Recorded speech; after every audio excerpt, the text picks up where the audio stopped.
Mon père n'a pas haussé le ton quand il l'a dit, il n'en avait pas besoin, car sa voix calme était bien plus terrifiante. Ta scolarité est suspendue jusqu'à ce que tu présentes tes excuses à Lucas. Le couteau dans ma main s'est immobilisé en plein air, et de l'autre côté de la table, mon frère a tenté sans succès de dissimuler le sourire narquois qui s'étalait lentement sur son visage, tandis que ma mère détournait le regard, sa respiration saccadée, attendant que je craque en premier, mais je ne l'ai pas fait. J'ai posé le couteau, lissé une mèche de cheveux derrière mon oreille et laissé le silence retomber comme de la poussière. D'accord, ai-je dit. Pendant un instant, personne n'a bougé, ils pensaient que c'était une reddition, mais ce n'en était pas une. Je m'appelle Lucie Morel et j'ai grandi dans une maison où le silence voyageait plus vite que le son, où un simple regard décidait qui comptait et qui ne comptait pas. De l'extérieur, nous étions le genre de famille que les gens qualifiaient de parfaite, mais à l'intérieur, tout tournait autour d'une seule personne, mon frère cadet, Lucas Morel. Mon père, Marc Morel, préférait l'ordre à l'équité, il aimait les emplois du temps, les horaires stricts et les règles imprimées collées sur le frigo. Ma mère, Élise, préférait la paix à la vérité, s'inquiétant des émotions comme d'autres s'inquiètent des fenêtres fissurées, colmatant tout rapidement même si la réparation ne tenait jamais. J'ai appris mon rôle très tôt, non pas par des punitions ou des cris, mais à travers 1000 petits moments qui se sont installés comme un scénario silencieux. Quand j'avais 10 ans, Marc apprenait à Lucas à faire du vélo dans notre impasse, j'attendais sur le trottoir avec mon propre casque, les doigts crispés sur les lanières, le vélo de Lucas est tombé 2 fois, le mien n'a jamais quitté le jardin, et Marc a dit, on s'occupera de toi le week-end prochain, j'ai hoché la tête, mais ce week-end n'est jamais venu. À 12 ans, Élise a acheté à Lucas un blouson de Marc pour la photo de classe, elle m'a tendu une de ses vieilles écharpes en disant qu'elle faisait adulte sur moi, et je l'ai portée même si elle sentait légèrement la lessive et la lavande. Plus tard, quand Lucas a taché sa manche avec du jus de fruits, Élise a pleuré, mais quand j'ai déchiré l'écharpe dans le bus, elle n'a rien remarqué. C'était de petites choses, des choses oubliables, sauf qu'elles ne m'ont jamais vraiment quittée. À 14 ans, j'étais devenue la réparatrice attitrée. Quand Lucas oubliait son devoir d'histoire, je lui donnais le mien à copier. Quand il prenait du retard en sciences, je restais debout tard pour lui expliquer les expériences pendant qu'il faisait défiler son téléphone, et Marc le félicitait pour ses progrès en disant qu'il avait du potentiel. Ma contribution se dissolvait doucement à l'arrière-plan, comme de la buée disparaissant d'un miroir. La première fois que j'ai vu clairement le coup de ce déséquilibre, c'était l'après-midi où je suis restée après les cours pour l'entraînement du club d'éloquence, car on venait de me dire que je dirigerais l'équipe pour la finale régionale. Je me souviens m'être sentie presque légère en marchant vers le parking, puis j'ai vu la voiture de Marc arriver, non pas pour moi, mais pour Lucas, qui est sorti du bâtiment en pleurant, prétendant que quelqu'un l'avait embêté. Marc a laissé le moteur tourner et ne m'a même pas jeté un coup d'œil, je suis restée là, mon espoir en forme de trophée refroidissant dans mes mains, regardant la voiture s'éloigner sans moi.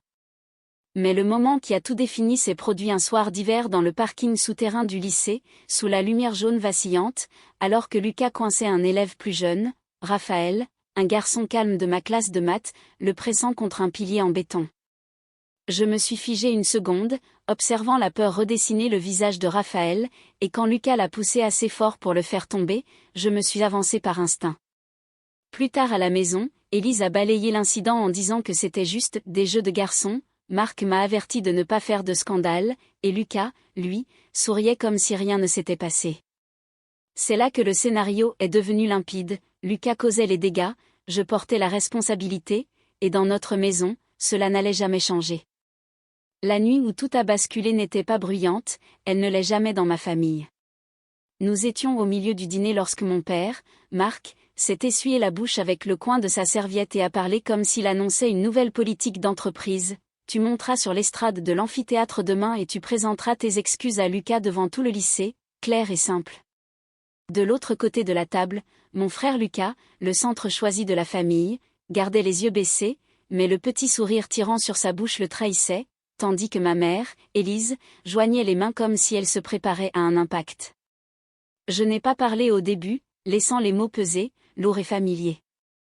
Ils n'ont pas demandé ce qui s'était passé, ils n'ont pas mentionné les images de vidéosurveillance, ils se fichaient que la caméra du parking ait filmé Lucas poussant Raphaël si fort qu'il avait heurté le pilier en béton.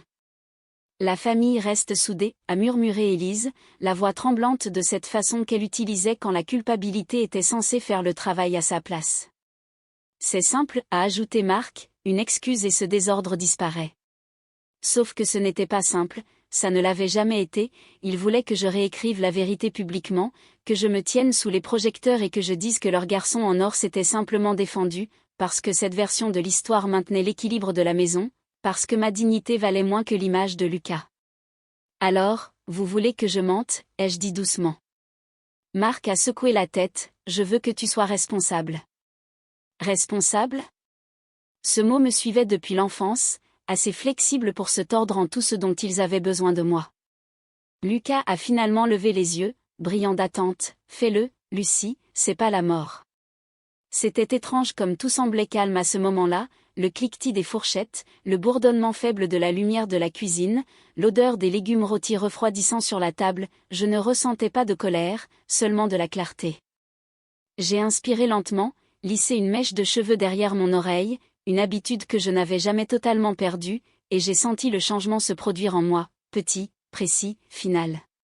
D'accord, ai-je dit, et le mot a frappé la table comme une pièce de monnaie qu'on laisse tomber. Le sourire de Lucas a tressailli, Élise a cligné des yeux, Marc a ouvert la bouche pour faire la leçon mais rien n'est sorti, il pensait avoir gagné, il pensait que ce seul mot signifiait la reddition, il n'avait pas réalisé que c'était le moment où j'arrêtais de jouer le rôle qu'ils avaient écrit pour moi. Je suis montée dans ma chambre sans un autre mot, pas de porte claquée, pas de pas dramatique, juste le déclic doux du bois contre le bois quand ma porte s'est fermée derrière moi.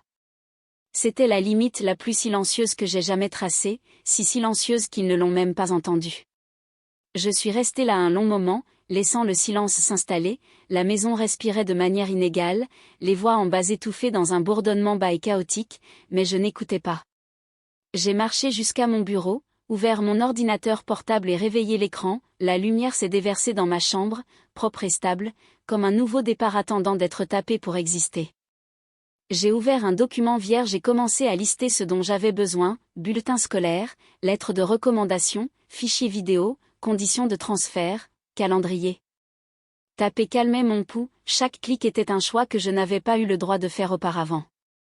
J'ai sorti mes 2 valises de sous le lit, une pour les vêtements, une pour chaque document prouvant que j'avais construit quelque chose au-delà de cette maison, médaille d'éloquence, diplôme, certificat, les écussons de chef d'équipe que j'avais cousus sur des vestes portant encore l'odeur poussiéreuse de l'amphithéâtre.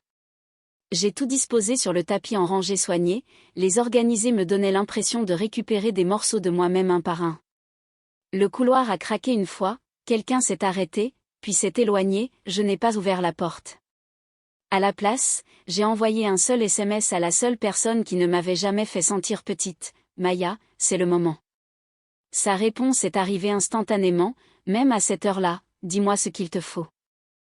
Je ne savais pas comment l'expliquer, cette sensation d'une porte qui s'ouvre en moi au lieu de se fermer, mais j'ai tapé les étapes suivantes quand même. Elle a envoyé des instructions, des liens, des rappels, chacun arrivant comme une petite balise dans l'obscurité. Après minuit, je me suis glissée en bas vers la cuisine, me déplaçant silencieusement sur le carrelage froid, j'ai ouvert le tiroir où nous gardions le papier de l'imprimante commune, pris une petite pile et suis remontée sans allumer une seule lumière du couloir. La maison était encore assez éveillée pour remarquer le mauvais son, je ne lui ai rien donné. De retour dans ma chambre, j'ai téléchargé les images du parking depuis le portail de l'école, les yeux effrayés de Raphaël, le poing de Lucas, le moment où il l'a poussé vers le pilier. La caméra ne mentait pas, même si ma famille avait besoin que je le fasse. Je l'ai sauvegardé 2 fois, une fois sur mon disque dur, une fois sous un nom codé dans un dossier caché, non pas pour exposer Lucas, non pas pour le blesser, mais parce que la vérité était devenue pour moi une forme de survie. Vers 2 heures du matin, mon ordinateur a émis un ping, Madame Faure, ma conseillère d'orientation, avait répondu, Lucie, si tu es réveillée, envoie-moi ton brouillon, je vais le revoir maintenant, n'attends pas. Son message n'était pas chaleureux, il n'était pas réconfortant, c'était mieux que ça, c'était un soutien solide et pratique, le genre que je n'avais jamais reçu à l'intérieur de ma propre maison. J'ai terminé la lettre de motivation, chaque phrase étant une reconquête constante de mon histoire, et j'ai appuyé sur envoyer. En attendant sa réponse, j'ai rempli mon sac à dos avec les dossiers dont j'aurais besoin le lendemain, des enveloppes scellées, des formulaires que j'avais présignés et les impressions pour ma demande de transfert, je les ai vérifiés 3 fois, tapotant les coins pour les aligner parfaitement, l'organisation rendait tout maîtrisable. L'horloge affichait 2h43, ma chambre semblait froide mais d'une manière qui aiguisait mes sens au lieu de les engourdir. Puis la réponse est arrivée, ça a l'air excellent, je finalise la recommandation ce soir, reste concentré, tu y es presque. J'ai expiré, je n'avais pas réalisé que je retenais mon souffle.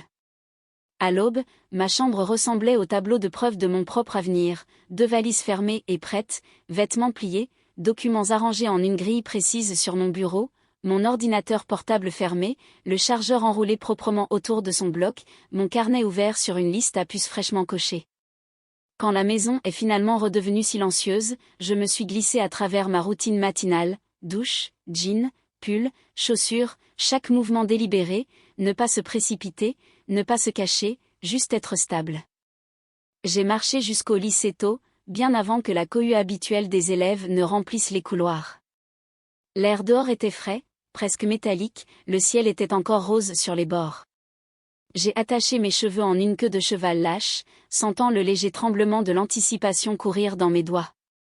Mon casier se trouvait au milieu du couloir, là où la lumière matinale des fenêtres de la cour frappait le métal. Je l'ai ouvert et j'ai regardé la vie que j'avais gardée à l'intérieur, manuel aligné uniformément, bande photo de la fête du club d'éloquence, une tasse fissurée que Maya m'avait donnée avec un slogan effacé sur la persévérance. Un par un, j'ai tout sorti, les livres empilés proprement dans mon sac à dos, les objets personnels glissés dans un sac fourre-tout séparé, la bande photo pliée soigneusement et glissée dans mon carnet. Quand le casier fut complètement vide, les parois métalliques ont résonné doucement comme un souffle libéré après avoir été retenu trop longtemps. J'ai détaché la page d'approbation de transfert de mon dossier, placé un petit morceau de ruban adhésif en haut et l'ai laissé pendre à l'intérieur, une déclaration silencieuse. Au moment où la première sonnerie a retenti, je m'éloignais déjà de tout cela. Les élèves commençaient à affluer dans le hall, le bruit montant comme une marée derrière moi, je ne me suis pas retournée. Le plan était en marche, tout était classé, tout était propre, tout était à moi. Alors que je sortais dans l'air vif du matin, la pensée finale m'est venue doucement comme une vérité qui attendait depuis des années d'être dite. Cette fois, je ne serai pas celle qui maintient leur monde ensemble, cette fois, je construirai le mien. Le lendemain matin, le lycée était réveillé à plein volume, casier claquant, basket couinant sur les sols cirés, voix résonnant comme si le bâtiment lui-même n'avait pas dormi. Je suis entrée sans hâte, l'air froid s'accrochant encore à mes manches, mes cheveux étaient tirés en arrière, mais pas mesurés, rien sur mon visage ne montrait ce qui allait se dérouler. Lucas était déjà appuyé contre son casier quand j'ai tourné au coin, mon frère cadet, si habitué à être la gravité vers laquelle tout le monde se courbait, se tenait les bras croisés, son sourire narquois fixé comme une signature. « Eh bien, dit-il assez fort pour que les élèves à proximité entendent, regardez qui s'est enfin montré, prête à répéter tes excuses. » Je ne me suis pas arrêtée, je ne l'ai même pas regardé, j'ai marché droit vers mon casier, tourné la combinaison et l'ai ouvert. Son sourire s'est fissuré instantanément, le casier était vide, chaque étagère, chaque crochet, chaque centimètre, seul le formulaire d'approbation de transfert scotché proprement au fond métallique a flotté une fois dans le courant d'air venant de la ventilation du couloir. J'ai remonté mon sac à dos sur mon épaule et fermé doucement la porte du casier, laissant le loquet s'enclencher. Derrière moi, un halètement, un murmure, elle change de lycée. Puis la voix de Lucas, aiguë et brisée, Lucie, qu'est-ce que tu as fait? J'ai continué à marcher, il m'a rattrapé, agrippant mon bras en panique, dis-moi que tu n'as pas posté ça, sa voix tremblait, s'il te plaît, dis-moi que tu ne l'as pas fait. Des douzaines d'yeux se sont tournés vers nous, quelques téléphones se sont levés, Lucas n'avait jamais semblé aussi désemparé. J'ai libéré mon bras d'une simple torsion, le hall devenant silencieux le temps d'une respiration suspendue. Poster quoi? Ai-je demandé. Il a dégluti difficilement, la demande, le transfert, peu importe, dis-moi juste que ce n'est pas définitif. Mais ça l'était, et il le savait. Je n'ai pas répondu, je n'en avais pas besoin. J'ai marché vers le bureau de la vie scolaire, mais pas assuré, tandis que les siens trébuchaient derrière moi en écho frénétique. À l'intérieur, monsieur le proviseur Durand, mesuré et implacablement factuel, était déjà à son bureau, madame Faure, ma conseillère, se tenait à côté de lui, tenant une épaisse enveloppe avec un sceau doré. Quand elle m'a vue, elle a hoché la tête une fois, pas un encouragement, une confirmation. Je lui ai remis les formulaires finaux imprimés, elle les a vérifiés, signés là où c'était nécessaire et les a passés à Monsieur Durand. Il a lu la première page à voix haute, sa voix portant dans le petit bureau, bourse au mérite intégral. Place en internat d'excellence approuvée. Transfert effectif immédiatement. Derrière moi, quelqu'un a inspiré brusquement, je n'avais pas besoin de me retourner pour savoir que c'était Lucas. Un instant plus tard, la porte du bureau s'est ouverte à la volée et mes parents sont entrés. La cravate de Marc était de travers, quelque chose que je n'avais jamais vu de ma vie. Élise avait l'air de n'avoir pas dormi du tout, les yeux rouges, les doigts tremblants autour de son téléphone. « Qu'est-ce qui se passe » a exigé Marc. Je n'ai pas bougé. Madame Faure a placé le contrat sur le bureau où il pouvait le voir. « C'est une affaire réglée, dit-elle calmement, Lucie a rempli toutes les conditions, l'académie a confirmé son placement hier soir. » Le visage de Marc s'est durci. « Lucie, nous n'avons pas approuvé cela. Monsieur Durand a parlé avant que je ne puisse le faire, votre approbation n'était pas requise. » Silence. Le genre qui tombe comme une pierre. Puis mon téléphone a vibré, je l'ai mis sur haut-parleur. « Bonjour Lucie, c'était Monsieur Renard, le représentant de l'Académie à Paris, stable et posé, j'appelle pour confirmer le transport pour demain, 7 heures précises, vous serez escorté jusqu'au campus, tout est finalisé. » Marc s'est avancé, vous ne pouvez pas juste prendre ma fille. Monsieur Renard l'a interrompu, d'un ton professionnel mais inébranlable, c'est une étudiante boursière de bientôt 18 ans, cette transition est entièrement conforme au règlement, toute interférence sera documentée. La pièce s'est figée. Lucas a craqué le premier, papa, ne fais pas ça. Sa voix semblait jeune, trop jeune. C'est déjà fait. Élise a couvert sa bouche, des larmes coulant silencieusement. J'ai raccroché, glissé le téléphone dans ma poche et me suis tourné vers la porte. Des élèves s'étaient rassemblés dehors, regardant, chuchotant, élargissant le couloir pour me laisser passer. Je n'ai pas regardé en arrière, ni vers mes parents, ni vers Lucas, ni vers la vie qu'ils s'attendaient à ce que je continue de raccommoder. En sortant dans la lumière du couloir, le seul son était l'écho doux de mes pas, net, sans hâte, définitif. Le lendemain matin, l'air à Paris semblait différent, vif, stable, intouché par tout ce qui l'avait précédé. La navette m'a déposé aux portes de l'internat, juste au moment où le soleil se levait sur les toits, teintant les bâtiments haussmanniens d'un or doux. Je suis sortie avec une valise dans chaque main, les roulettes cliquetant légèrement sur le pavé. Pas de cris, pas d'exigence, pas de règles scotchées sur le frigo, juste de l'espace.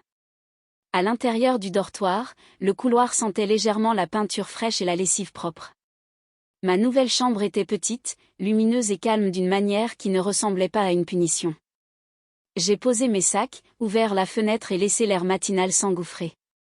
Pour la première fois depuis des années, mes poumons se sont remplis sans résistance. Les cours ont commencé rapidement, éloquence, théorie politique, laboratoire de recherche. Ici, personne n'attendait que j'échoue ou que je me fasse toute petite. Quand je levais la main, les gens écoutaient, quand je parlais, personne ne levait les yeux au ciel au son de ma voix. La pièce ne penchait pas autour d'un garçon en or, elle restait stable. À la bibliothèque cet après-midi-là, la lumière filtrait à travers les hautes fenêtres et s'étalait sur les longues tables en bois comme une sorte de chaleur patiente. J'ai étalé mes notes, cliqué 2 fois sur mon stylo et senti le calme m'entourer. Pas le silence lourd et suffocant de la maison, celui-ci semblait mérité, choisi. Mon téléphone a vibré une fois dans ma poche, un indicatif de mon ancienne région. Je l'ai laissé sonner, il s'est arrêté. Puis un autre, puis le silence. J'ai retourné le téléphone et je l'ai éteint. Après le dîner, j'ai fait une promenade le long des allées du campus bordées de petits lampadaires qui vacillaient comme des lucioles. J'ai croisé un groupe d'étudiants qui riaient, un binôme étudiant sous un arbre, quelqu'un faisant son jogging avec des écouteurs, des scènes ordinaires, des scènes douces, une vie qui ne m'obligeait pas à me briser en deux juste pour maintenir la paix. Quand je suis retournée dans ma chambre, la lampe de bureau jetait une lueur douce sur mon carnet vide. Je me suis assise, lissant les pages avec ma paume, sentant la stabilité au bout de mes doigts. Les dernières 24 heures avaient réécrit la forme de mon monde, non pas avec du bruit, non pas avec une confrontation, mais avec un changement calme et décisif. Je ne fuyais pas loin d'eux, je courais vers moi-même, vers une vie qui semblait enfin être la mienne. Certaines familles vous apprennent la loyauté, la mienne m'a appris les limites. Le jour où ils ont essayé de suspendre mon avenir a été le jour où j'ai posté ma sortie, calmement, proprement, sans regarder en arrière. Les portes ne se ferment pas toujours avec du bois qui claque, parfois elles se ferment avec un souffle, une décision, un seul pas en avant. Et une fois qu'elles le font, vous apprenez que la liberté ne fait pas de bruit. Si cette histoire a